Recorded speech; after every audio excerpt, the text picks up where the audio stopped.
제주 빌라델비아 교회입니다. 창세기 강의 5번째 시간입니다. 이번 시간에는 창세기 1장 14절부터 19절 함께 살펴보도록 하겠습니다. 창세기를 처음 시작할 때 제가 설명을 드렸지만 이 창세기는 여러분들이 이제까지 알고 있었던 이 우주 만물의 창조에 관한 이야기가 아니라고 분명히 말씀을 드렸습니다. 우주가 하나님에 의해서 만들어졌네, 아니면 저절로 그냥 어떤 법칙에 의해서 생겨난 거네. 그래서 이 창세기를 창조론과 진화론의 어떤 대치의 관계를 끌고 가는 그런 근거로 삼으시면 안 됩니다. 그게 중요한 게 아니란 말이에요. 어차피 이 우주 만물은 그냥 지어진 것은 아무것도 없단 말이에요. 성경의 관심은 이 우주 만물을 하나님이 지었는지 저절로 만들어졌는지 그게 아니란 말이에요.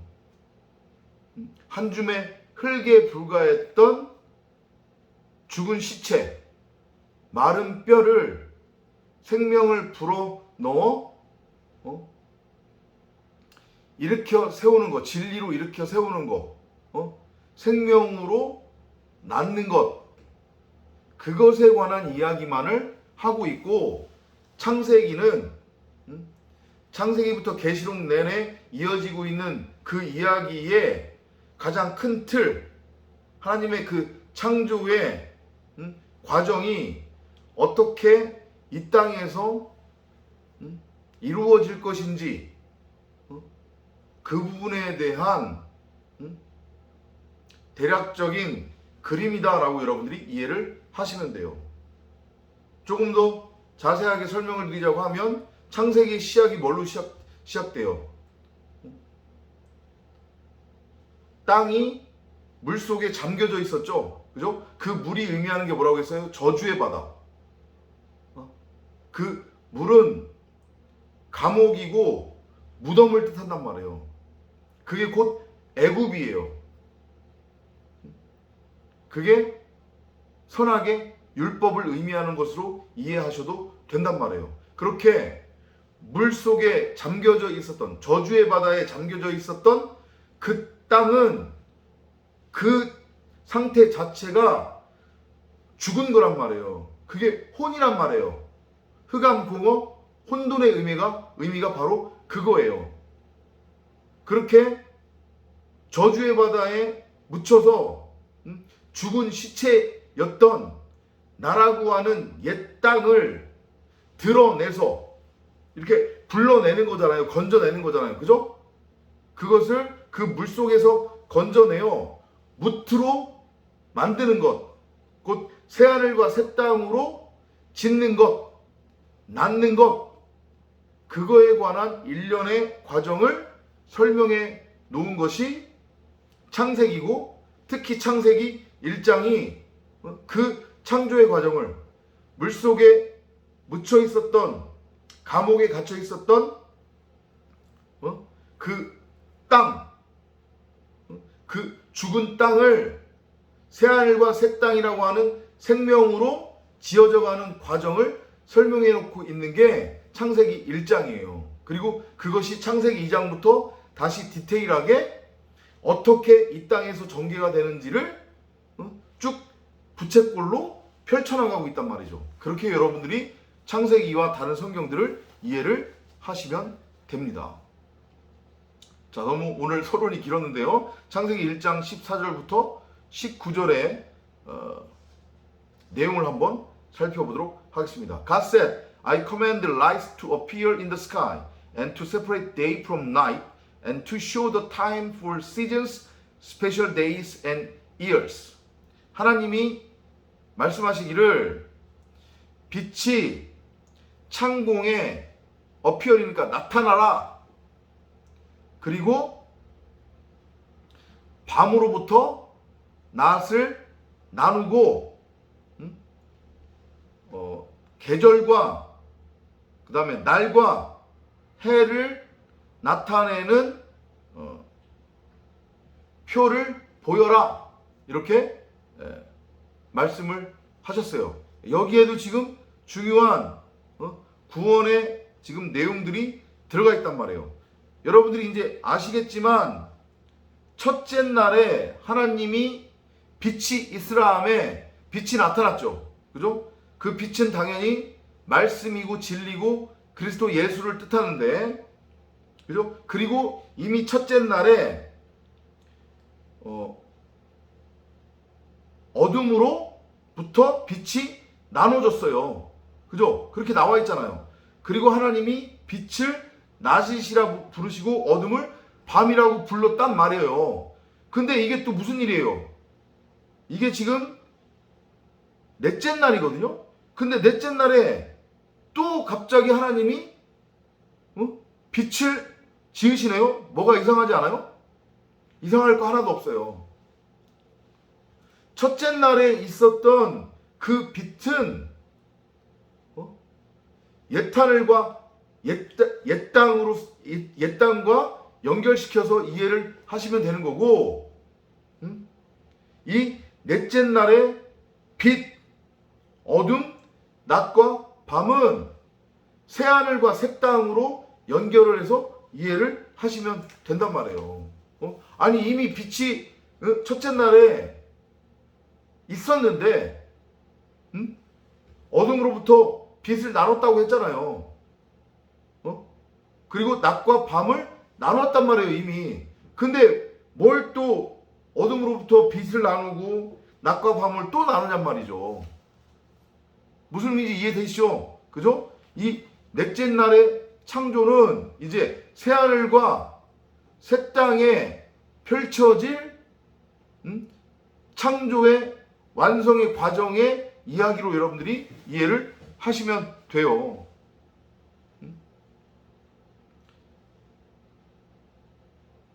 창공에 빛이 나타난 거예요. 근데 그 창공이 뭐라고 했어요? 궁창이죠. 근데 그 창공은 결국 하늘을 뜻하는 거고, 그 하늘은 뭐예요? 바로 성전을 의미하며 그리스도를 뜻한단 말이에요. 하나님의 말씀이 있는 곳. 그러니까 새하늘과 새 땅으로서의 스카이, 궁창, 창공, 하늘, 성전에 이제 말씀이라고 하는 빛이 꽉 채워지는 거예요.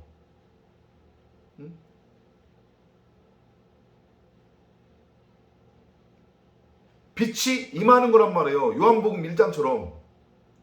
그죠? 그리고 빛이 임하니까 당연히 어둠이 드러나는 거고. 근데 사실은 첫째 날 보면은 빛으로부터 어둠이 나온 게 아니라 어둠으로부터 빛이 나왔단 말이에요. 그죠? 어둠으로부터 빛을 나눴다고 그랬으니까. 그래서 제가 뭐라고 설명드렸어요? 결국은 어둠이 빛이고 빛이 어둠이라고 했어요. 말씀이 율법이고 율법이 말씀을 뜻한단 말이에요. 죄와 선은 그래서 사실은 같은 개념이라고 여러분들이 이해를 하시면 되는 거예요. 동산 중앙에 있는 생명나무를 생명나무로 호라호하면 그게 하나님의 선, 토부가 되는 거고, 근데 이 생명나무를 선악과 나무로 곡해해서 보면 그게 바로 어둠이고 죄가 되는 거란 말이에요. 무슨 의미인지 이해되시죠? 그죠? 새하늘과 새 땅이 열리면서 빛이 이제 임하는 거예요. 말씀이 육신이 되어 땅, 성전에 임하는 거란 말이에요. 그리고 그 빛이 임하니까 당연히 어둠이 드러나고 낮과 밤이 드러나는 거예요. 빛은 낮을 의미하는 거고 어둠은 밤을 의미하는 거니까 빛, 낮은 진리의 말씀 혹은 진리의 말씀을 깨달은 상태, 어둠, 밤은 여전히 하나님의 말씀을 선악이라고 하는 율법으로 곡해한 상태. 그래서 셋째 날인가요? 거기 보면 이제 새하늘과 새 땅이 열렸잖아요. 그죠? 궁창 위의 물과 궁창 아래 물이 하나가 되면서 물이 한 곳으로 모이면서 창세기가 시작될 때에 물속에 묻혀져 있었던 그 흑암 공허 혼동 상태의 그 땅이 드러났잖아요. 무트로 드러났잖아요. 그죠? 새하늘과 새 땅이 열린 거란 말이에요. 그런데 재미난 게 하나 있었죠. 그죠? 새하늘과 새 땅을 열니까 무튼 드러나는데 또 물이 한 곳으로 모여서 거기에서 바다를 이룬다고 했어요. 그러니까 새하늘과 새 땅은 열렸지만 여전히 새하늘과 새 땅이 아닌 옛 땅의 상태로 머물러 있는 자들이 있을 거라는 얘기예요. 여전히 하나님의 말씀을 자기는 하나님을 믿는다고 하지만 자기는 진리가 뭔지를 안다고 하지만 실상은 여전히 어둠, 흑암, 공허의 상태, 저주의 바다에 여전히 묻혀있는 땅의 상태의 존재들이 있다는 거예요. 그들이 누구예요? 자신의 입으로는 하나님을 믿는다고 하지만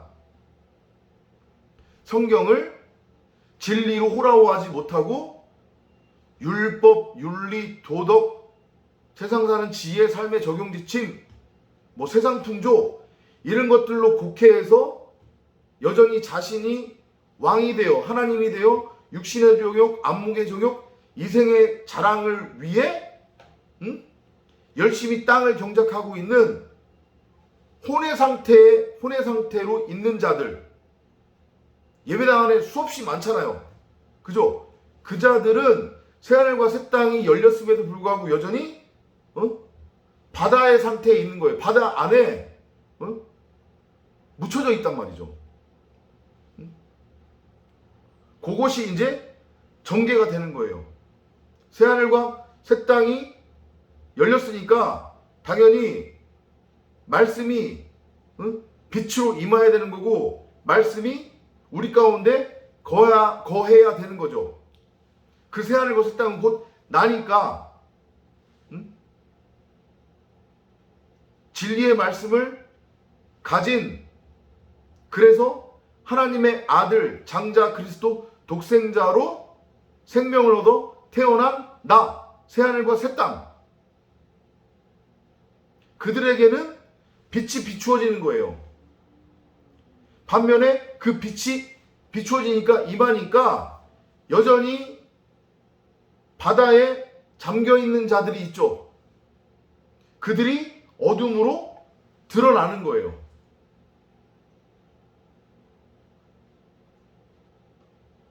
이해되시죠? 그렇게 여러분들이 요 14절을 이해를 하시면 되고 자 그러면서 거기 나오는 게 계절도 나오고 그 다음에 날과 해가 나와요. 이 시즌 계절이 의미하는 건 뭐냐면 이게 씨를 뿌리다 싹트게 하다라는 뜻이거든요. 그러니까 보세요. 지금 묻이 드러났잖아요. 그게 곧 새하늘과 새 땅이라고 했잖아요. 땅이 열렸어요. 그 땅에 이제 성전이 세워지는 거란 말이에요. 이해되시죠? 나라고 하는 땅에 성전이 이제 세워져요. 이게 세 번째 성전으로 이제 지어져 가는 거란 말이에요. 그래야 최종적으로 창조가 완성이 되니까. 그런데 이 새하늘과 새 땅에 빛이 임하면서 지금 뭐가 등장했냐면 낮과 밤을 가르고 계절과 날과 해를 나타내는 표가 되어라 이렇게 말씀하셨단 말이에요. 여기 계절도 나오고 날과 해가 나와요. 이것이 의미하는 건 뭐냐? 이 역사라고 하는 유한 세상, 이 인생 동안에 하나님이 우리를 어떻게 하시겠다는 거예요? 새하늘과 새 땅 상태에서 세 번째 성전 하나님의 아들로 낳겠다, 짓겠다라고 하는 그런 메시지인 거예요. 역사 내내 그게 일어난다는 거예요. 그리고 그것을 단적으로 보여주는 게 일주일이 며칠이에요? 7일이죠. 그것이 의미하는 게 뭐예요? 이 역사가, 이 유한 세상, 이 유한의 역사가 7 단위로 계속해서 돌아간다는 얘기잖아요. 그죠? 반복해서. 근데 그 7이 의미하는 게 뭐예요? 이게 창조잖아요. 창조가 7일 동안 있는 거잖아요. 그죠? 6일째까지 창조가 이루어지고 7일째에 안식으로 들어가는 거니까, 하나님의 아들로 비로소 태어나게 되는 거니까, 이거를, 이 창조의 과정이 반복해서 이 역사 동안에 일어나면서 창세전에 하나님의 아들로 태어난 자들이 이 역사라고 하는 이 바다에서 계속해서 지속적으로 건져질 것을 의미하는 거예요. 하나님이 그 작업을 하기 위해 이 역사라고 하는 것을 만드셨고, 이 역사 속으로 우리를 던지셨단 말이에요. 그러면서 우리가 세 번째 성전으로 지어지고 하나님의 아들로 태어나는 것은 그냥 뚝딱뚝딱 한 번에 되는 게 아니라 평생 동안 우리의 삶, 역사를 통해서 그 창조가 완성된다라고 하는 것을 계시하고 보여주시기 위해서 새하늘과 새 땅이 열린 후에 거기에 빛이 임해서 다시 낮과 밤이 생기고 어둠과 빛이 나누어지고 그 다음에 계절과 날과 해가 나타난 거란 말이에요. 그렇게 여러분들이 이해를 하시면 돼요. 그러니까 하나님의 아들들한테 있어서의 창조는 이 역사 내내 이루어지는 거예요. 일의 얘기를 여러분들이 아시잖아요. 그죠? 일주일이 7일인 이유 1회. 그 1회 동안에 창조가 완성되는 거란 말이에요. 그 메시지로 여러분들이 창세기 1장 14절을 이해를 하시면 돼요. I command them to shine on the earth. 그렇죠. 보면은 첫째 날하고 어떻게 보면 그림이 똑같잖아요. 다시 또 어떻게 하세요? 하늘 창공에 있는 빛나는 것들은 땅을 비추어라 하시니 그대로 되었대요. 그죠? 첫째 날에 있는 것은 옛 하늘과 옛 땅의 창조가 그렇게 이루어졌고, 근데 그거는 창조의 완성이 아니라고 했잖아요. 창조의 과정 안에 있는 거고, 옛 하늘과 옛 땅으로 처음에는 지어졌단 말이에요. 우리가 죽은 시체로, 나사로가 무덤에 매장되었던 것처럼 우리가 물속에 푹 담겨져 있었단 말이에요. 그 상태로 우리가 지어졌어요. 옛 하늘과 옛 땅으로 흑암 공허 혼돈의 상태로 물속에 푹 잠겨져 있었단 말이에요. 그리고 이게 이제 무트로 드러났죠. 새하늘과 새 땅이 열렸어요. 새하늘과 새 땅이 열린 상태에서 창조는 여전히 계속해서 지속되는 거예요. 이 역사 속에서 우리 인생 내내. 그런 그림으로 여러분들이 넷째 날 창세기 1장 14절부터 19절을 이해를 하시면 돼요. 이제 새하늘과 새 땅이 열렸으니까 본격적인 창조가 일어나는 거예요. God made two powerful lights, the brighter one to rule the day and the other to rule the night. He also made the star. 근데 여기 또 이상한 게, 자, 분명히 첫째 날에 하나님이 빛이 있으라고 하니까 빛이 나왔죠. 그죠? 그런데 1장 16절을 읽어보면 하나님께서 두 개의 강력한 빛을 만드셨대요. 이게 우리말로는 뭐 광명체 이렇게 번역이 되어 있는데, 그래서 사람들이 그 넷째 날에 하나님께서 만드신 그 두 개의 광명체는 해와 달을 뜻한다, 뭐 이렇게 얘기를 한단 말이에요. 그런데 아니라고 제가 분명히 얘기했죠. 이 창조는 우주 만물을 짓는 과정을 뜻하는 게 아니라고 했어요. 지금 새하늘과 새 땅이 열렸고 이미 빛은 첫째 날부터 있었단 말이에요. 또 빛을 만들 필요가 없고 있을 필요가 없어요. 그 빛은 하나님 그리스도인데 창세전부터 이미 계신 분을 자기의 또 다른 무슨 아바타를 만드는 것도 아니고, 그죠? 빛이 또 있을 필요가 없는데, 근데 1장 16절에서는 하나님께서 두 개의 광명체를 만드셨다고 분명히 나온단 말이에요. 그 두 개의 광명체 중에 큰 광명체는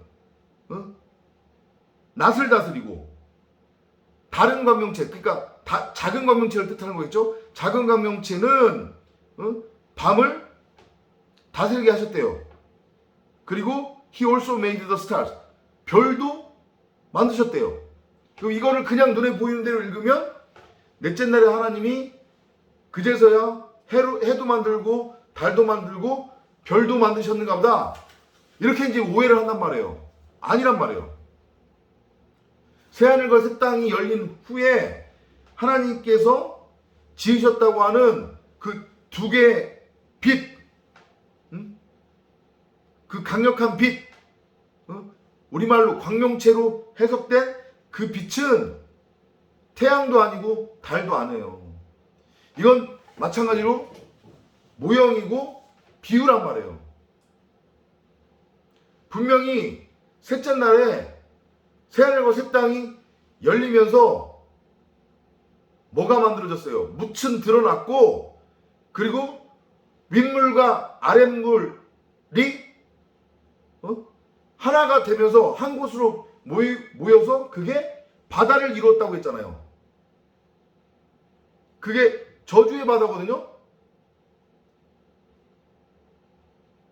그 바다가 의미하는 것은 선악이라고 하는 율법에 매여 있는 자들을 뜻해요. 여전히 새하늘과 새 땅이 열렸음에도 불구하고 그것을 알아먹지 못하고 자신이 여전히 하나님이 되어, 신이 되어, 세상 왕이 되어 선악을 규정하고 정의해서 그것을 행위로서 열심히 행하는 것이 내가 하나님처럼 된 것이고 하나님을 믿는 것이라고 착각에 빠져 있는 자들이 있잖아요. 한국 교회에 지금 많잖아요. 대부분이 다 그렇잖아요. 그죠? 그러면서 세상 가치를 쫓고 있잖아요. 예수 믿으면 잘 먹고 잘 산다. 여전히 여의주 옆에 차고 구름 타고 올 예수를 기다리고 있는 자들 있잖아요. 그 자들을 뜻해요. 그 자들이 광명체 중에 작은 광명체예요. 여러분들이 달이라고 오해하는 그 존재. 달은 스스로 빛을 낼 수가 없어요. 이해되시죠? 무슨 의미인지. 달은 스스로 빛을 낼 수가 없단 말이에요. 빛을 받아서 반사시키는 거예요. 그 상태로 있으면 그냥 여전히 죽은 시체, 마른 뼈, 혼이란 말이에요. 그거를 지금 보여주고 있는 거예요. 1장 16절에서 지금 갑자기 생뚱맞게 나타난 두 개의 광명체, 작은 광명체. 여러분들이 달로 오해하는 것들은 여전히 율법에 매여 있는 자들. 이런 말 하기 싫지만 한국교회 안에 있는 대부분의 자칭 크리스천들, 그들이 작은 광명체란 말이에요. 그들이 묻이 드러나고 물이 한 군데로 모여서 생긴 바다란 말이에요. 또 다른 광명체는 뭐냐? 더 큰 광명체, 즉 낫을 다스리게 한 그 광명체가 의미하는 건 뭐냐? 이 자들은 바로 성도, 교회를 뜻하는 거죠. 하나님의 말씀을 호라호해서 진리로 깨달아 율법으로는 내가 결코 하나님이 될 수 없구나, 하나님 흉내를 낼 수 없구나, 그러면 나는 그냥 죽은 시체, 마른 뼈이구나, 요것을 알고 깨달은 자들, 깨달을 자들, 다나토스로 죽을 자들, 그래서 하나님의 아들로 태어날 자들, 그들이 큰 광명체란 말이에요. 여러분들이 태양으로 이전까지 오해하고 있었던 그 그림이에요. 진리를 깨달으면 나는 낮인 거예요. 내가 낮에 지금 살고 있는 거예요. 하지만 어둠으로부터 빛을 나누었고 밤으로부터 낮을 나눴다고 했으니까 뭐라고 했어요? 결국은 어둠이 빛이고 빛이 어둠이며 밤이 낮이고 낮이 밤이라고 그랬잖아요. 그죠? 그러니까 생명나무를 생명나무로 호라호하지 못하고 그것을 선악과로 곡해하면 어둠인 거고 여전히 어둠의 상태인 거고 그냥 죽은 시체, 마른 뼈, 고깃덩이, 짐승이란 말이에요. 여전히 물속의 저주의 바다에 푹 빠져있는 상태예요. 감옥에 무덤에 갇혀있는 상태란 말이에요. 하지만 그 동산 중앙에 나무를 생명나무로 호라호하면 그는 큰 광명체인 거고 낮은 거고 빛인 거란 말이에요. 그 메시지로 여러분들이 넷째 날 이해를 하시면 돼요. He also made the stars. 별을 만드셨다. 이 별은 마찬가지예요. 무별이에요, 이게. 별은 스스로 빛을 낸단 말이에요. 하나님이 아브라함을 밤에 불러내셔서 저 밤하늘에 무별들처럼 너의 후손이 많아질 거야 라고 말씀하셨죠. 그게 그 별이에요. 그 무별. 진리의 말씀으로 나아지게 되는 하나님의 아들들. 내가 산자의 어미가 되어 진리를 깨달으면 내가 하나님의 아들로 태어나는 거고 또 다른 누군가를 낳을 수 있는 어미가 되는 거니까 그러면 수많은 무별을 내가 낳을 수 있는 거란 말이에요. 그 무별은 바로 진리의 말씀을 깨닫는 성도 교회를 뜻해요. 그 일련의 창조의 메커니즘이 지금 설명되어 있는 거란 말이에요. Then God put these lights in the sky to shine on the earth. 그리고 하나님께서 빛나는 것들을 하늘 창공에 두시고 궁창에 그걸 두었다는 얘기겠죠. 그죠?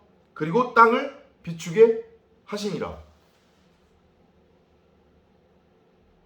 새하늘과 새 땅이 열리고 두 광명체와 별이 궁창 안으로, 그러니까 궁창 위에서 땅을 비추는 거예요.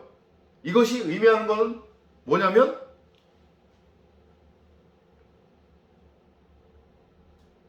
진리를 새하늘과 새 땅이 열리면서 하나님의 말씀 진리를 깨닫게 될 자들, 그래서 하나님의 아들로 태어날 자들, 그들은 곧 무별이 되는 거고 반면에 여전히 자기가 왕이라고 하나님이라고 신이라고 여기며 율법에 매여서 율법을 열심히 행하며 땅의 가치를 추구하는 자들, 저주의 바다, 무덤, 감옥에 갇혀있는 자들, 그들을 모형으로 보여주고 있는 게 두 광명체와 무별이다. 이렇게 이해를 하시면 돼요.